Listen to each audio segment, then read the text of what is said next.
Hello, and welcome to a special GZERO livestream presentation, Transforming Education. I'm Andrew Jack, Global Education Editor of the Financial Times, and oversee our free High Schools Access programme. Our programme today is part of the Global Stage series, brought to you in partnership between GZERO Media and Microsoft. As the 77th United Nations General Assembly gets underway, the world is facing converging crises, from climate change to military conflict and a still ongoing COVID pandemic. These factors have created deep setbacks for development goals like poverty eradication, fighting extreme hunger, and education, which is the focus of our live stream today. The COVID pandemic disrupted education for an estimated 1.6 billion students around the world.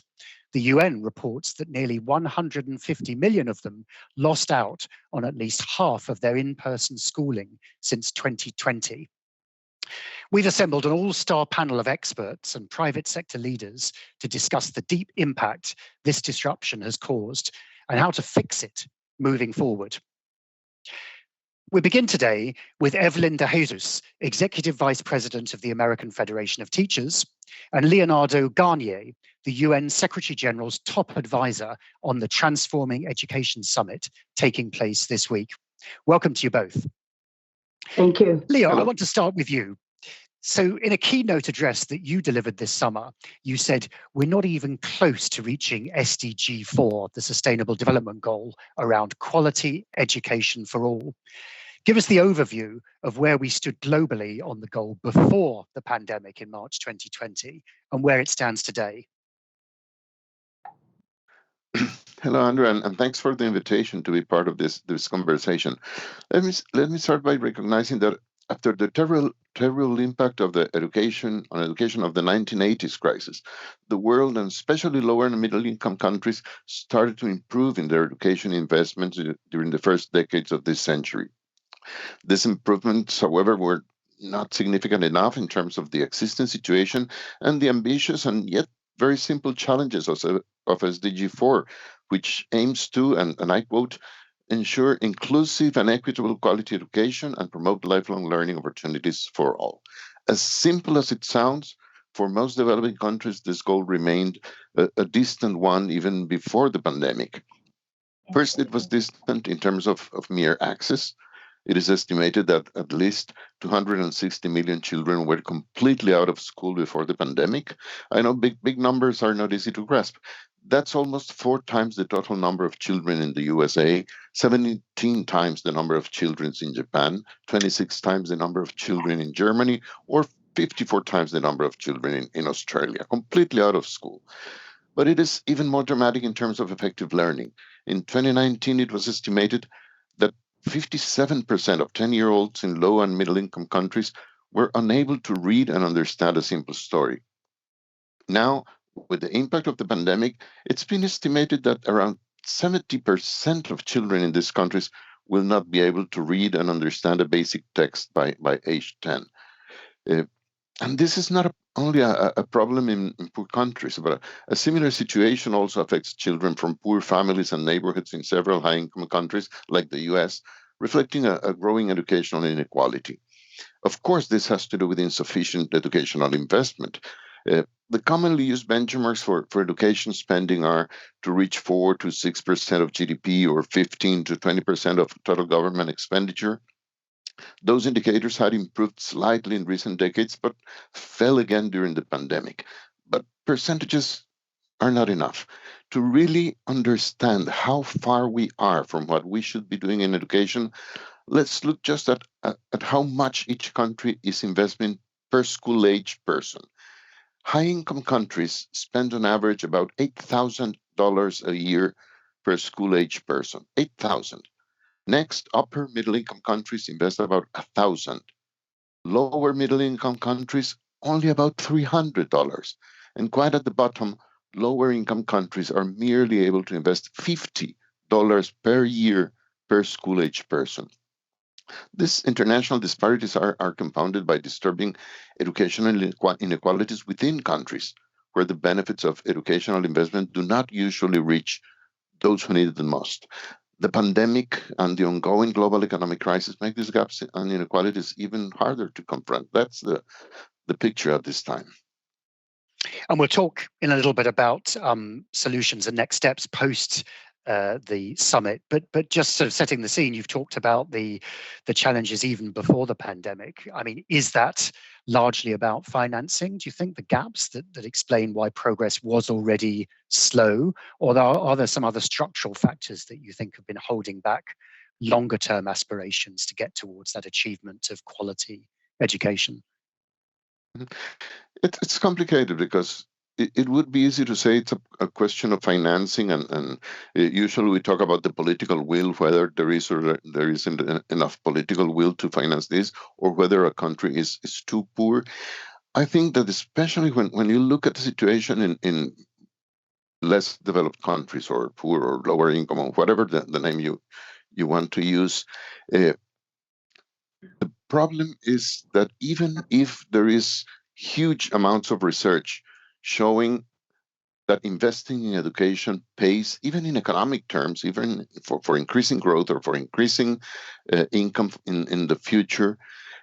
As you say, there is this structural problem. I would simply call it the poverty trap.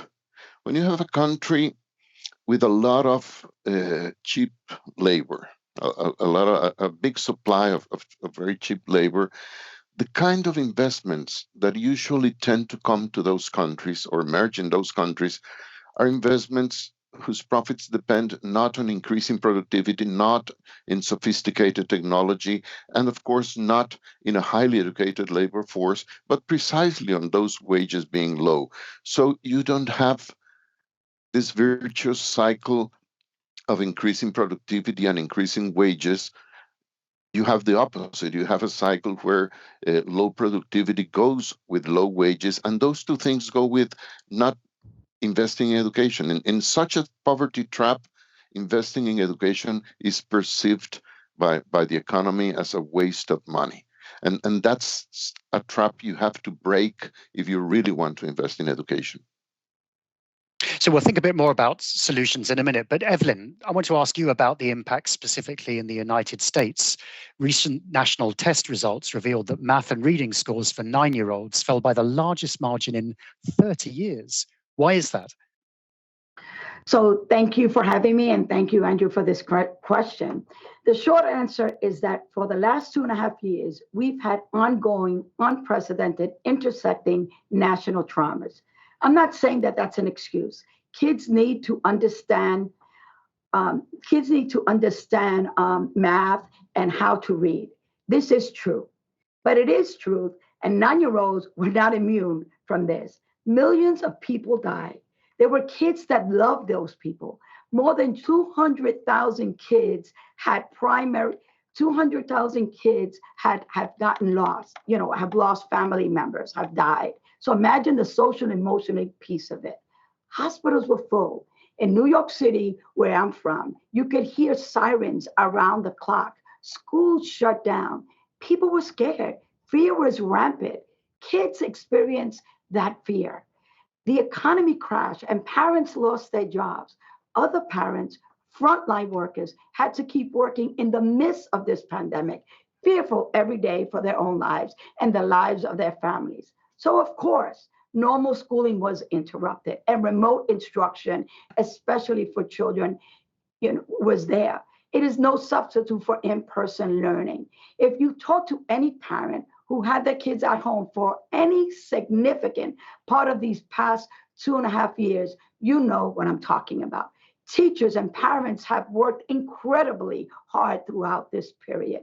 But the burnout that adults have been talking about for the past 2 years is real, and kids are feeling it too. It would have been a miracle if test scores hadn't dropped tremendously in this time. We all knew what was going on. Our major focus, as you're saying, to bring solution, our major focus this year in the classrooms will be building students up, providing them with social and emotional support, and accelerating their learning so that they are ready to succeed in school and beyond. And you mentioned the failures of remote learning. what do you think could have been done to improve that experience? Well, so I think that was a huge part of it. Students and educators and parents, everyone was thrown into an unfamiliar situation, which with zero time to prepare. And millions of students and families didn't have access to high-speed internet, which was a huge problem all over the world. We have been talking about the digital divide for decades, but not doing anything about it as a nation. People did their best providing hotspots and tablets for kids, but the country was playing catch up, and Black and brown and low income and rural kids paid the price. Now, thank goodness that the Biden administration is putting real money. Did you know $65 billion toward making sure that every American has access to affordable, reliable, high-speed internet? I hope it doesn't happen again. But I do think we are better prepared for remote learning. We figured out the technology. We figured out how to get people connected. Educators found ways to make their virtual classrooms engaging, safe, and ready to learn. So did education become too much of a political football in the US during the pandemic, Evelyn? What a question. Everybody knows the answer to that. Absolutely, Andrew. And it's only gotten worse. Extremist politicians are trying to drive a wedge between our parents, our teachers, by banning books, censoring curriculum, and politicizing public education. What we're doing instead is spreading literacy and the love of reading, the love of learning, giving out books, not banning them. A lot of people don't know this, but American Federation of Teachers released a report in April of 2019. Just a few weeks into the pandemic, we showed exactly how to open schools for in-person learning in a safe way, using all the information and science we had at the time. The problem wasn't that teachers weren't willing to do it, despite all the right-wing union bashing that's become so fashionable. The previous administration simply wouldn't step up. States and districts and schools wouldn't step up to provide conditions to make it safe. And they blamed who? The teachers for their own inaction. So while right-wing politicians were pitting safety and in-person learning against each other as competing interests, we were using our expertise in schools and the expertise of public health experts to create a roadmap to get back into schools and making them safe and the community safe. And a really important message about the fundamental role of teachers. So, but Leo, in New York, the Transforming Education Summit's just coming up. What's the message and what's the goal? Well, if we really believe that education is a human right, then, as I said, every person in the planet should have access to the knowledge, the skills, the values, the capacities to lead a meaningful, productive, and enjoyable life in this complex and highly unequal world. We're obviously not there.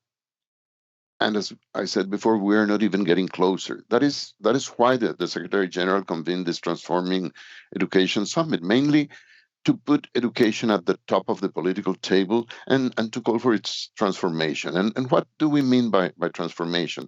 I'll mention 5 key areas we have been talking about in the summit. One, we need inclusive and engaging schools. This is a challenge of access in terms of having enough schools and teachers for the children, but also in terms of dismantling all discriminatory norms, policies, practices that prevent some groups to effectively accessing the school systems. We need schools as safe and caring places for learning and for sharing. That's one. 2 has to do with the content, which needs to be relevant, and with the methods of learning. In many countries and regions, today's education is not just fit for purpose. Students are not even learning the basics of literacy, numeracy, scientific thinking, but they are not developing their emotional and interpersonal skills, which are critical, as Evelyn mentioned. But they are also not learning what is relevant for living in today's challenging world, about sustainable development, about climate crisis, about conflict. So it's really a problem of relevance. of course, and this is a third point, we need more and better prepared teachers. They have to be capable of leading their students into effective and increasingly autonomous learning. Today, teachers are undertrained, undervalued, underpaid, problems that we must solve if we want to develop the teaching force our students need. Four is one thing that also Evelyn was mentioning. We have to harness the digital revolution for widening access and for improving the kind of creative learning we need. The pandemic was, in this respect, quite interesting because it showed us both the promise and the peril of digital learning. As Evelyn put it, it could be the great leveler, but also the great divider. In many countries and regions, 90% of the kids were not connected. So yes, we need global access to the internet, but that's not enough. We also need public digital learning resources. We don't want teachers using PowerPoint instead of the Blackboard, but doing the same thing as before. We have to really take advantage of the kind of digital learning resources we can have. And finally, as I said before, all this requires adequate financing. We must invest more in education. We have to invest more equitably, and we must invest more efficiently. And one thing I would like to emphasize, and we're saying a lot this in the summit, is that this depends basically on domestic public budgets. Of course, international aid is very important, especially for the poorest countries. But for many countries, public budgets mean about 97% of educational investment. The only way in which countries will be able to increase their educational investment is through ambitious and progressive revamping of their tax systems. And as you asked before, here the problem is that the balance of power in many of our countries make it very difficult to go for progressive taxes, as finally it's becoming to be mentioned.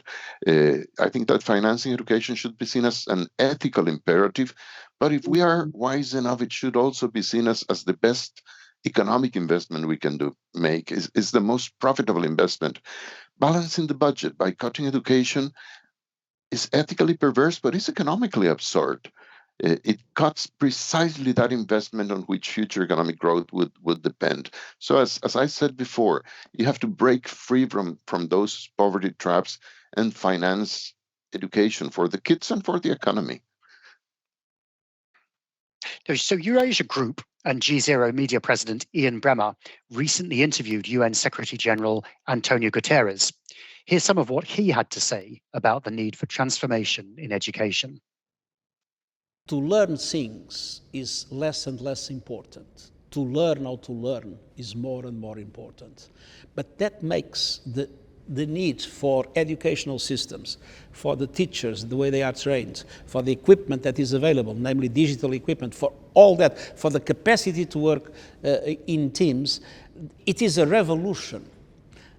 Conceiving an educational system in which what is the main objective is to develop the capacity of the students and not to just throw things for the students to learn by heart. And many of the educational systems we have in the world are still not yet there. And so we need a massive investment in education to correct the inequalities that exist. We need to have broadband in all schools everywhere. We need to have a digital access everywhere in all schools. But we need a transformative approach of education in order to make education an instrument to prepare people for a world that we don't know how it will be. And education systems are not yet there, and they must be there. And this is a huge effort we would like to give a strong impulse in our summit. And then education is still in our mind something for young people. We need lifelong learning. We need permanent education. We need to adapt ourselves to things that are changing very quickly. And what we have learned in the past will not be what we will need in the future. So an educational system focused on developing capacities, and an educational system focused on accompanying citizens all over their lives are two essential transformations that we would like to impulse. Evelyn, your reaction to what we heard from the Secretary General? Well, Andrew, I say that the American Federation of Teachers fully supports everything the Secretary General is advocating for. In fact, he sounds a whole lot like my president, President Randy Weingarten. Every single one of his critical areas are fundamental to what we do and what we advocate. From equity and inclusivity to project-based learning and boosting public investment in education. And finally, after 4 decades of austerity budgets at state and federal levels, and politicians' endless lectures to educators about belt tightening, we are seeing a new paradigm in which President Biden's administration sees real investments in American education as a fundamental pillar of a growing, equitable, and sustainable economy. Leo, what specifically can the United Nations do to get this development goal, SDG 4, back on track? I think there are like different streams. There is one side that has to do with the vision about education, and the Secretary General was referring to the Delors report that was a UNESCO report from a few years ago that still sounds in our minds. He said, you have learning to learn, learning to do, learning to live together, learning to be. Those remain as like the main objectives of education. But as being more specific at what can the UN do, one, which is one of the purposes of the summit, is galvanizing political will, bringing heads of state to this summit and having them commit to education. What is it that you are going to do for your kids' education? And as I said before, not just in terms of percentages of GDP or percentages of national budgets, but how much are you going to invest in each one of your boys, girls, young and not so young persons? That's critical. Also, the transformative view of education, as the Secretary General was mentioning in the interview, we have to understand that education is not just education for work. It's education for life. You have to learn how to solve problems. You have to learn how to do that in collaboration with others. It's not just about competition and who wins, who loses. It's about living together. It's about understanding the critical situation of the planet and how that has to do, on the one hand, with science and how science can help us to solve the problem, but it also has to do with how we live together in this world. How do we solve our conflicts? How do we share the resources of this planet with more solidarity? Learning to live together is quite a difficult thing. We put a lot of emphasis in how do we learn math? How do we learn science? How do we learn language? No, we have to learn how to live together. That has to be in the curricula. Many of these actions will be national. And here, just to end the idea, we need national governments to get involved with this transformation of education. And for that, you need a global movement. You need the kids, you need the teachers, you need the civil society pressuring their countries to make real the kind of education we need. Prior to this live stream, GZERO Media asked followers across its social channels poll questions about the topics and themes we're exploring today. Here's the first.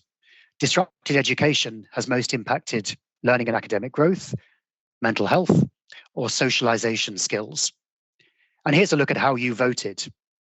Learning and academic growth at 36%, mental health at 32%, and socialization skills at 32%. Evelyn and Leo, I'd like to ask you to both react to that question. Beyond learning, social and emotional well-being have been impacted. So what are the potential long-term consequences of that? Evelyn. So again, our nation and the world have gone through some collective traumas. We must recognize this is to properly move forward. Students need to feel safe and supported. Educators know how to do that. They need to feel connected with the community. And lots of people will tell you definitely what the long-term consequences will be. They want to convince regular people that institutions are failing, that governments does more harm than good, that public schools are both the problem because they close and the problem because they exist. The truth is this: We don't know what the long-term consequences will be, but we know what the solutions are. They are the same solutions to the problems we had before the start of this pandemic. We know that kids' basic needs have to be met so they can make the academic progress we want to see. So we need to make sure that kids are housed, they're fed, they're safe. And once they get to school, that they need to feel safe and supported. The good news is that we know what works. Fully staffing schools, providing resources, ensuring kids have access to the help they need, whether it is healthcare, eyeglasses, counseling, or tablets. And again, thanks to President Biden's American Rescue Plan, there is more money to do this than we've had in 2 generations. The bad news is that we've known what kids and communities needed long before these past few years. The problem is that until Joe Biden became president, there just wasn't enough political will for it. Leo, a brief reaction from you on the poll result? Well, I agree that that's what I would have expected from such a survey. Equally drastic effects on learning, on mental health, and in socialization skills. And this only goes to show that schools are much more than content machines. They are the place and time for personal growth in its fullest sense. And as I said before, for interacting with others, for caring. I think it is very important for us when we see this kind of impact to think not only of the potential long-term consequences of the pandemic, but rather on how to use this terrible experience in a constructive educational way. How do we help our kids to learn about resiliency, about empathy, about cooperation? How do we make this tough experience a learning experience for them? These learnings are as important, if not more important, than the traditional academic elements we associate with schools. And they don't happen by chance. They have to be carefully included in the curricula, in the daily workings of every school. So yes, they have to have the resources, not just the blackboard, to be places for learning how to live and how to cope. Now, last year, the UN released a staggering estimate. Some 11 million girls globally may never return to school after the pandemic. Ian Bremmer spoke to the former executive director of UN Women from Zile Malomba Ngozu. Here's what she had to say. When you look at what's happened with the pandemic and the response, how has that affected your job? How has that affected your outlook on the world for women? It's certainly been a setback. I mean, it was not like we had made grand progress, but the limited progress is being compromised. Women in the labor market, we could be going back to a situation where a woman's place is at home and a man's place is at work. That needs policy interventions in order for countries to be conscious about not developing an architecture of the labor market that is for men. Girls' education, we had made not perfect progress, but it was going the right way in many countries. The many children who did not go back to school after the pandemic in many countries are girls, and they have not gone back in some cases because of pregnancies, which is not from consensual sex, increase in trafficking, increase in child marriage. We estimate that about 11 million girls would not go back to school after the pandemic. So that's a big setback. Leo, has that situation for girls improved, and what more needs to be done globally to improve education for women and girls? Yeah, Andrew, for us, men, is quite difficult to understand the terribly unbalanced relation between men and women that pervades all aspects of life and education in particular.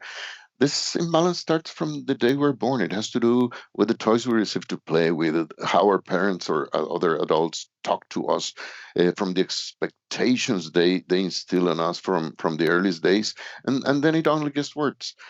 In extreme situations like the ones we've mentioned, by outright exclusion from formal education, which is absolutely unacceptable.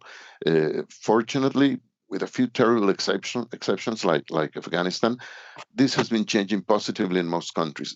Girls' enrollment equals and in some cases even surpasses that of boys. Boys also face problems of their own, like having to abandon high school in order to bring home some income.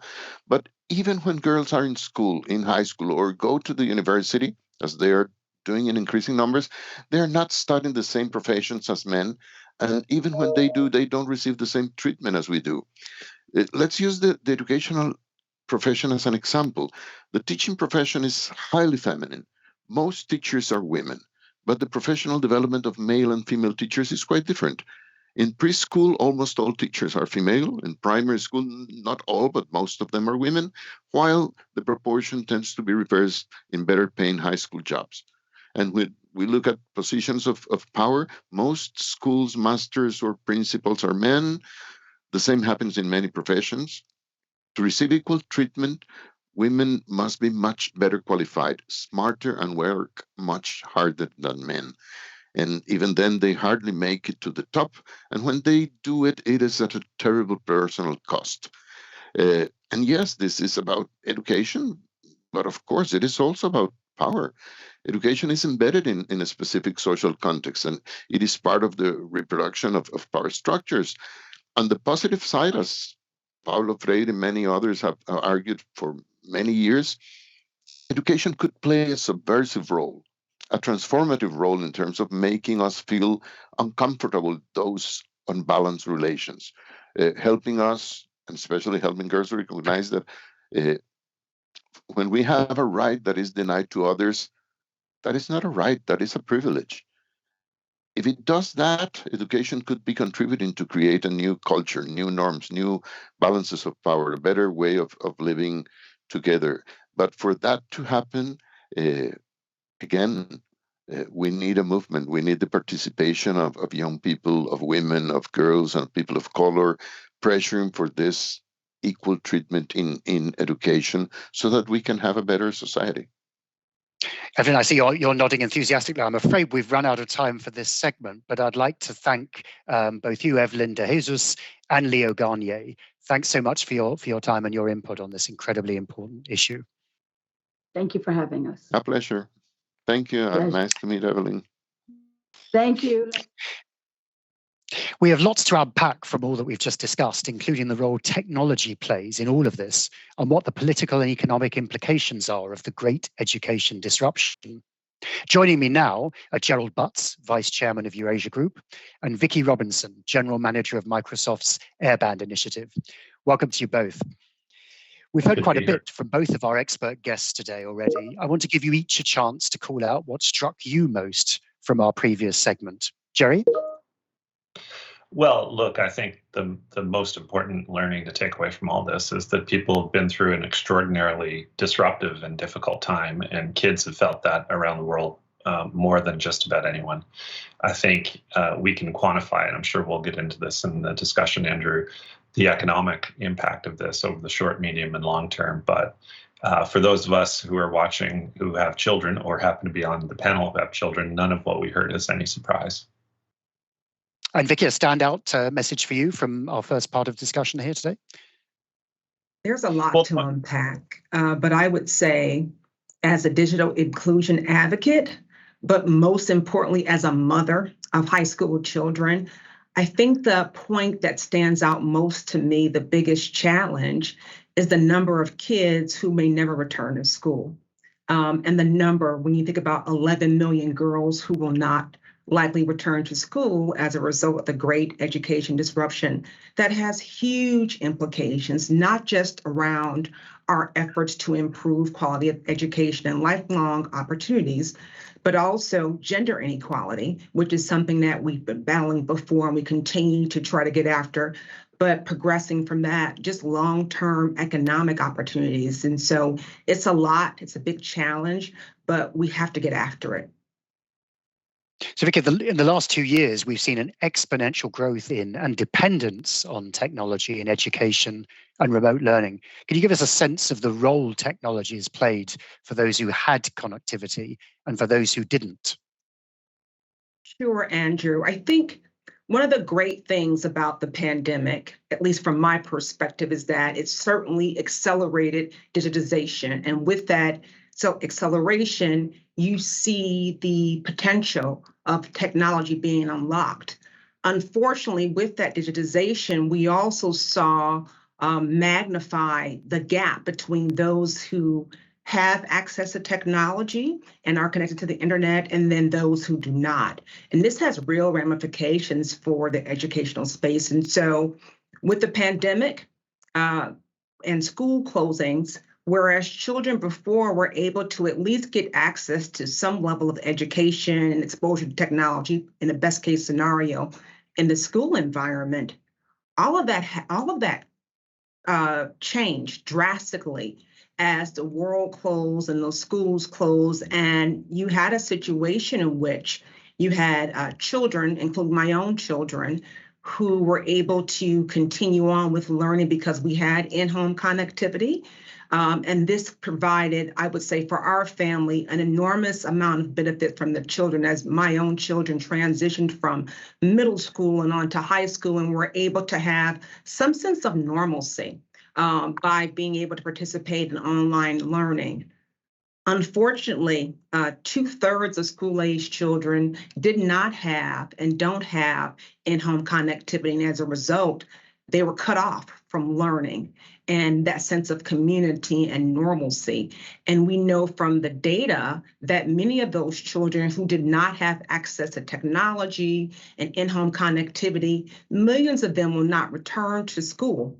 And that's a scary prospect for us to go after. And so just unpacking that a bit more, we know that many of those children that did not have in-home connectivity and were not able to participate in digital learning, they tend to be from marginalized communities, people who are income insecure, people of color, girls, members of the disability community.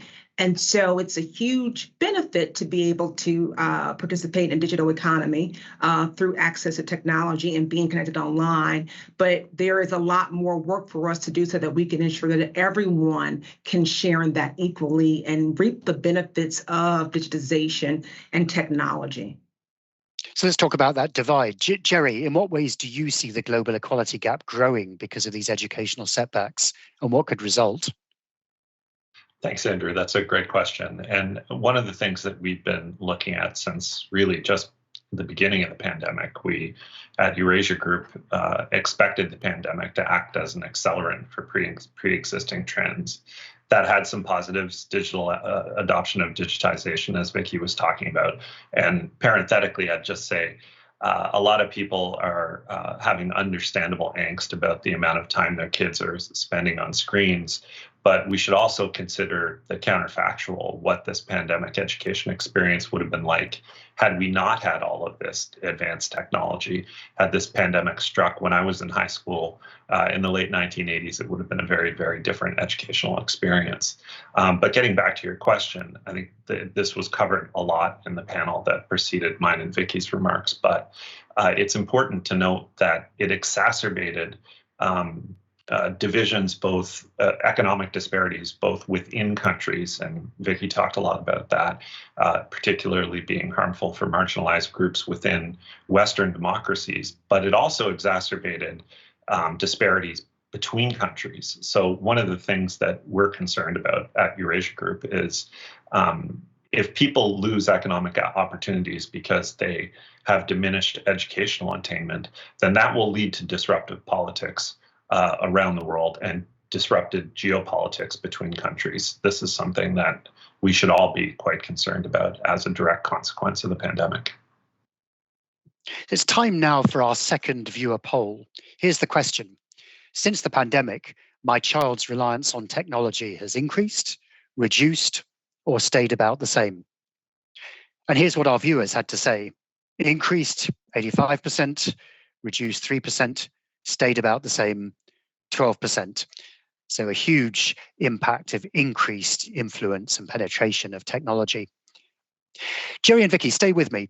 We heard the UN Secretary General say that education is also critical for adults and that lifelong learning is now the goal. I want to talk about that and turn to solutions for the issues we've discussed today. Jonathan Rochelle is Vice President of Product Management at LinkedIn and leads content and instructor experience efforts for LinkedIn Learning. Welcome. Thank Jonathan, you. Thanks for having me. So a LinkedIn report declared that the pandemic pulled the future forward in terms of skills. What does that mean? Generally, we know that a good talent market means matching talent to opportunity, and talent means skills. And today, or in the past, traditionally, and still today, hiring for opportunities, because opportunities means jobs, is done based on too much weighting on the right schools, put that in quotes, the right schools, the right connections, the right titles, the right experience at the right companies, rather than on the skills that people have. And with the pandemic, I think the focus started shifting more to skills because the talent market became a little dry in terms of how to hire the right people. At the same time, people were being laid off from some jobs that weren't filling the jobs that were in need. So jobs that were physical were being laid off, and jobs that were virtual were in desperate need, but there was no way to match the skills. Instead, we were looking at the traditional methods that just didn't work as well. So it kind of required us to create a little bit more connection to the underlying skills. And on LinkedIn, at least, we have seen that trend grow. We've definitely seen hiring companies focus more on skills and candidates focus more on reflecting their skills in their profiles. So, Jonathan, are you seeing this notion of lifelong learning playing out in the workforce? And if so, how? Yeah, definitely. And we connect opportunity to skills. That's basically our core atomic unit that is both for making sure hiring companies can find the right candidates, but also to connect the learning side. And so we have solutions for companies that obviously are looking to hire. So when they're recruiting, they can find the right candidates, and then they try to do that based on skills. So more companies are doing that. We've seen 40% of companies actually start hiring based on skills, and we've seen candidates do a really great job in stating what their skills are. So about 340 million skills added this past year, which is about a 39% increase since the prior year. And the key there is to say, well, when I have a skill gap, how can I learn? So our learning product, the LinkedIn Learning product, is very focused on skill-based learning. And when we think about the education system, what you've been talking about with the other guests, it's really important that the education system attempts to focus on delivering skills, but it also starts leaning in the higher grades towards a focus on getting into the right schools, knowing that the opportunity match today is based on that. And if we focused more on actually skill attainment, then I think we can create a lot more opportunity for a lot more people. And we can do that lifelong. It's not only when you're in school. We know that the underlying issue here as well is that the skills requirements for opportunities is a moving target. It's changing drastically. And there was a report that I've seen, grow this number over the past years. But the latest I saw said 85% of the jobs in 2030 will be jobs that don't exist today. That sounds like a huge number and maybe even too large, but even if it's overestimated, when you think about what that implies for the skills that'll need to be obtained by the people looking for opportunities, it also says the higher education system can't necessarily react fast enough for that to work. So lifelong learning is going to be required. If I needed to get an opportunity right now, I couldn't depend on my degree from a couple of decades ago. It's something that I would have to attain some new skills now, and I wouldn't be able to rely on going back to a 4-year, 2-year program to get that degree. I need to have the opportunity to learn these skills now. Jerry, we've yet to talk about higher education and college. What impact do you think the Biden administration's student loan relief plan will have? And what does America's student debt mean geopolitically compared to other developed nations where, of course, typically debts and tuition fees are lower?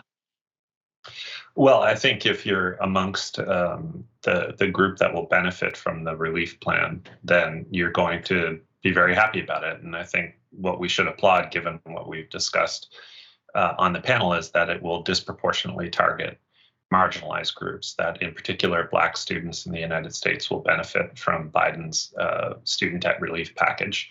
There's some real questions about the fact that it hasn't changed the system going forward, so that the problems that it is intended to solve may replicate themselves over time, and I think that's a challenge. The big issue, though, however, between countries or among countries is who has access to post-secondary education and who does not. I'm speaking to you from Canada, where largely because of funding reductions at the provincial level, higher education institutions in Canada have gone on a blitz to recruit students from around the world. And because of differential tuition fees, have covered the gaps in their budget largely by educating people from around the world and hoping that they'll, once they become part of the Canadian marketplace, stay within Canada with those skills. I'm not so sure long term from a geopolitical perspective that's the most equitable policy. And I think you see that to a lesser or greater degree in most developed nations, that there's a chronic need for skills, in particular in healthcare in the developing world, in emerging markets. And you have rich countries that are kind of poaching their best students. And if we're looking to get back to something Leo said at the beginning, to create this virtuous circle to get nations out of poverty traps, I'm not sure that's the most positive macro trend. So we need to perhaps support indigenous development of higher education institutions within lower and middle income countries more, in other words. Absolutely. So time now for our final viewer poll of the day. GZERO Media asked the following: the most important tool for global education is greater digital inclusion, increased funding and investment, or multilateral cooperation and support. Here's how the viewers voted: greater digital inclusion at 32%, increased funding at 32%, and multilateral cooperation and support, what we were just talking about, at 36% in the lead. Vicky, who's responsible for achieving greater digital inclusion? Is it tech companies, governments? How does it happen?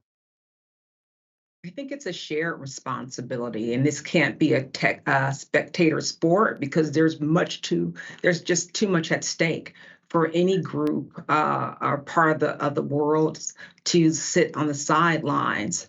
I would say as a technology company, we believe that when your technology contributes to change in the world, you in turn bear responsibility to help the world manage through that change. And so we don't shirk from our responsibility as we look to increase access to technology from a Microsoft perspective, in our shared responsibility to ensure that that more people can actually take advantage of the things and the power to transform lives that are unleashed as a result of having access to technology. And so we have a number of programs that are designed to, in fact, move toward greater digital inclusion, and particularly in the context of education. So whether it's our programs that are focused on efforts to extend and to equip schools and teachers and students with relevant digital skills, as well as critical computer science education, we're doing that work. We're also working and partnering with others to extend internet access as a way to do innovative education. And we're doing this all over the world. And in a lot of instances, delivering relevant local education digitally in transformative ways. But this is not a burden or a responsibility that should be borne by the tech sector or the private sector more generally. There is absolutely a critical role, in fact, for government in this space. Government has and should continue to lean into this. And some of the other guests have talked about efforts that we are seeing happening here in the United States with the passage of legislation that has infused billions of dollars into investment that's designed to do just this: improve access to internet in schools, but also in homes, because it's critical, because learning has to be able to continue at home, but also the devices and skills that are necessary to use this connectivity effectively. And so this has to be and is a shared responsibility for us all. And Vicky, there are some concerns, aren't there, within the tech sector, about the tech sector, both about privacy and also about sometimes the hype, kind of non-evidence-based ed tech. Do you think the industry needs to respond in different ways with society to try and allay those fears? I do. We have a responsibility. Again, we help to increase access to technology. And so we do need to be good corporate citizens and make sure that we are engaging in providing information and assurances around how our technology is being delivered to address these concerns, which are valid. So, Jerry, is there hope for greater global cooperation, as we've been discussing, around education? I think there is, Andrew, and I think it will mostly take the form of jurisdictions studying one another and figuring out what works and what doesn't. And I applaud the UN for the role that they're playing in trying to be a bit of that connective tissue, the sinews between countries and among countries to make that happen. I'm an optimist by nature, so I like to think that when given an opportunity to choose something that will obviously raise the living standards and quality of life of their citizens, that most governments will take that. And Jonathan, what are you hearing from private sector companies and employers? What role do you think they should play? I would love to see more cooperation, and we have certainly seen programs which are cooperations between corporate I'll call it opportunity providers with the educational system. And it's unfortunate that so much of the solutions in the space of, finding opportunities are moving digital if there's still a huge digital divide and lack of opportunity to access that. So I think one of the primary focuses should be giving access to global, equal opportunity to people globally to make sure they're represented, to say that when opportunity is there, they can say that they are there with the right skills for those opportunities. And companies are definitely interested in that. It's very hard to hire people with the right skills globally. It's true in every country. US is no exception. And so we feel like we can play a part there, but obviously our opportunities are represented digitally. And so we need that open access and the ability for people, when they do get access to technology, to make sure that that's where it's applied, not just in education, but then in representing themselves as candidates for opportunities. Time now for some final thoughts from our panelists and from me. I'd ask each of you what you hope viewers will take away from this session, starting with Jonathan. I will say the key for us, for me, is the pivot point of skills, to really focus on attainment of skills and to make sure that as hiring managers, as people that are in the talent acquisition market, that we focus on that and that we start shifting away from the traditional, what's the right school, what's the right prior title or experience at a given company, or if you don't have the right connections, let's really focus on, do you have the skills and represent those skills through whether it's certification or proof of work. I think that's really the most critical thing, and to make sure that focus is pushed down the education system, really all the way as far as possible, so that problem solving and achieving productivity in the space that companies need is really one of the most important opportunities. And like was said earlier, not just what companies need, but what the world needs. Let's make sure people are attaining those skills and learning how to learn, so that new skills that pop up that are necessary can be attained easily. I think that's key. Vicky, what would be your key takeaway?